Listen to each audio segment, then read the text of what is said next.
কোটা পদ্ধতি সংস্কার করে জাতীয় সংসদে আইন পাশের এক দফা দাবিতে আন্দোলনের ঘোষণা দিয়েছেন শিক্ষার্থীরা।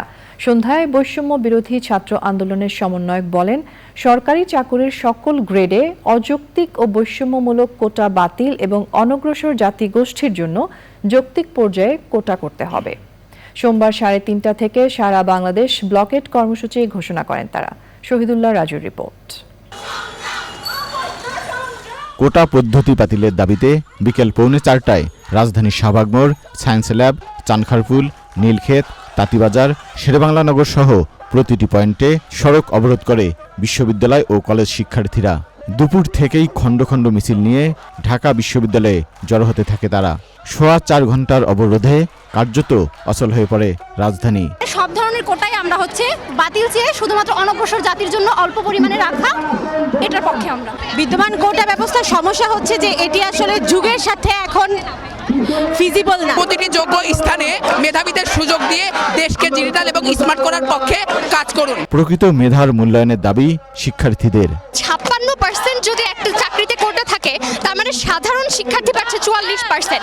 তাহলে তো যাদেরকে সুবিধা বঞ্চিতদের সুবিধা দিতে গিয়ে আমরাই সুবিধা বঞ্চিত হয়ে যাচ্ছি। এটা তো একটা প্যারাডক্সের মতো হয়ে যাচ্ছে। তাহলে আমরা অবস্থান নিয়েছি, যতক্ষণ পর্যন্ত আমাদের দাবি আদায় না হয় আমরা যাব না। এটা অবশ্যই এক ধরনের মেধাবীদের সাথে প্রতারণা এবং মেধার সাথে প্রতারণা করা। 5 থেকে 10% থাকতে পারে, কিন্তু এটার জন্য আপনি 56% একটা কোটা আমাদের উপর চাপিয়ে দিতে পারেন। রাত 8টায় বৈষম্য বিরোধী ছাত্র আন্দোলনের শিক্ষার্থীরা কোটা পদ্ধতি সংস্কারের এক দফা দাবি ঘোষণা করেন। আজকে যেই দেশে মেধাবীদের মূল্যায়ন নাই, সেই দেশে কেন মেধাবীরা থাকবে? আমাদের যে ছাত্র ধর্মঘট এবং ক্লাস পরীক্ষা বর্জন কর্মসূচি, সেটি অব্যাহত থাকবে অনির্দিষ্টকালের জন্য। আমরা পূর্বেই ঘোষণা করেছি। আর আমাদের যে ব্লকেট কর্মসূচি, সারা বাংলাদেশে আরো বিভিন্ন পয়েন্টে আগামীকালও ব্লকেট চলবে। সরকারি চাকরিতে কোটা ব্যবস্থা বাতিল করে 2018 সালে পরিপত্র জারি করে সরকার।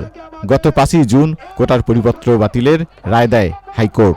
রায়ের পর থেকে পরিপত্র পুনর্বহাল সহ 4 দফা দাবিতে আন্দোলনে নামেন শিক্ষার্থীরা। 1 জুলাই থেকে এই আন্দোলন চলছে। Shahidullah Raju, channel I, Dhaka.